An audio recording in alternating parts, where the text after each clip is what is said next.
You know, when we hear high blood pressure, the first people that come to mind are our parents or maybe our grandparents. But what if I told you it's quietly becoming a major problem for people in their 20s and 30s, right here in Nigeria? Today, we're going to talk about why this is happening and what you can do about it. So, let me ask you this question directly.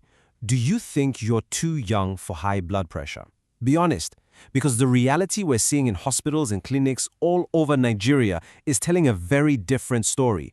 Young people like you and me, are getting diagnosed, and trust me, for most of them, it comes as a complete and total shock. All right, so here's how we're going to break it all down. First, we'll look at why this is now a young person's problem.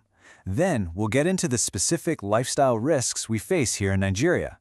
After that, we'll talk about the silent warning signs you need to look out for. And most importantly, we'll map out your path to getting it all under control. And yes, that includes a meal plan with food you actually know and eat. Okay, first things first. We really need to get this idea out of our heads that this is some old person's disease. It's not anymore. The new reality of hypertension is that it's affecting us, the younger generation. Let's really understand what's going on here. So, what even is high blood pressure? Look, to put it very simply, it just means the force of your blood pushing against the walls of your blood vessels is always too high. Imagine the pipes in a house where the water pressure is turned all the way up 24/7. Eventually, that constant strain is going to cause some serious damage. That's what's happening inside your body.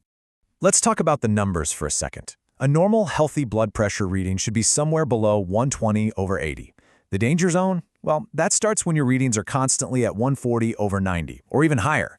That number, 140/90, is the official line in the sand for high blood pressure. And listen, why does this matter so much when you're young? Because the damage doesn't wait. It starts early and it just keeps adding up over the years. This continuous pressure puts you at a much higher risk for very serious things. I'm talking heart attacks, strokes, kidney failure. It's like starting the clock on these major health problems decades before you should have to. So, the big question is, why? Why is this happening right here, to us, as young Nigerians? Well, the answers are actually woven into the fabric of our modern, everyday lives.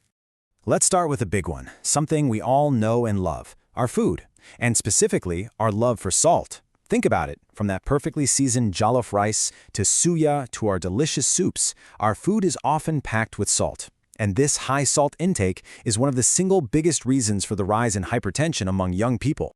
And you know, the salt isn't just what you sprinkle from a shaker. No, it's hiding everywhere.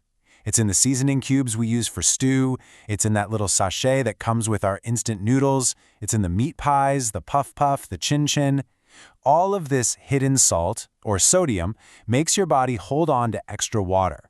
This increases the amount of blood in your vessels, and boom, your pressure goes up. Then there's how we live now. So many of us are sitting at a desk all day, or stuck in traffic for hours, and then we come home and spend our evening in front of a screen.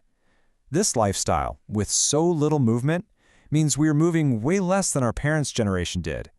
This contributes to weight gain and makes our heart work a lot harder than it should.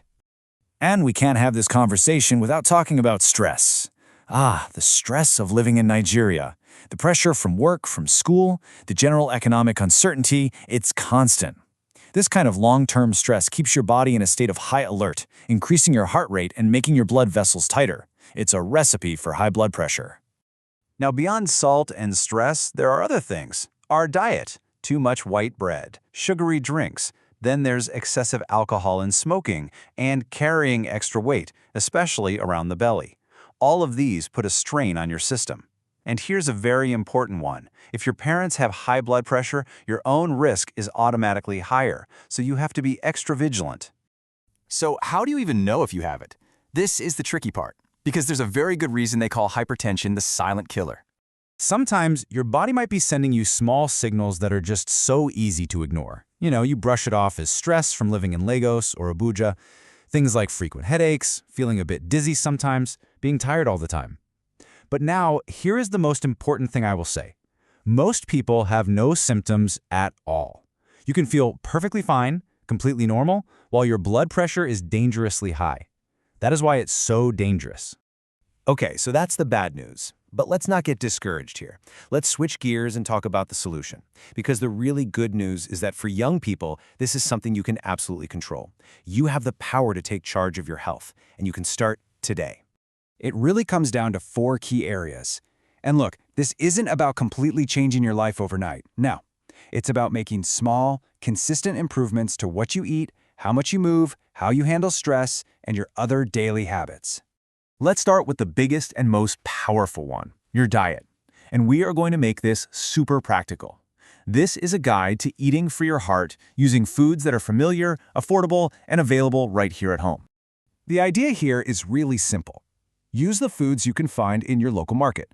The goal is to bring down the salt. And yes, that means using fewer seasoning cubes and more natural spices like crayfish, onions, garlic, and ginger. Then, you want to boost your fiber with plenty of local vegetables and fruits. It's all about balance. And just look at how simple and delicious this can be. For breakfast, you could have some pap or oats with fruit. For lunch, maybe some rice and beans with a big serving of vegetable stew. For dinner, boiled yam with a rich spinach soup like ifo riro or some simply grilled fish. See, this is not about eating strange diet food. It's about preparing the Nigerian food we already love in a much healthier way. Okay, next up is movement. The official goal is about 150 minutes of activity a week. I know, that number can sound like a lot, but let's break it down. That's just 30 minutes, 5 times a week. You don't even need a gym membership. Just put on your favorite Afrobeats playlist and dance in your room. Take a fast walk around your estate. Find a quick workout video online. The goal is just to get your heart pumping. So after hearing all of this information, probably the most important question right now is this. What is the very first, most immediate step you should take? And the answer is actually very simple.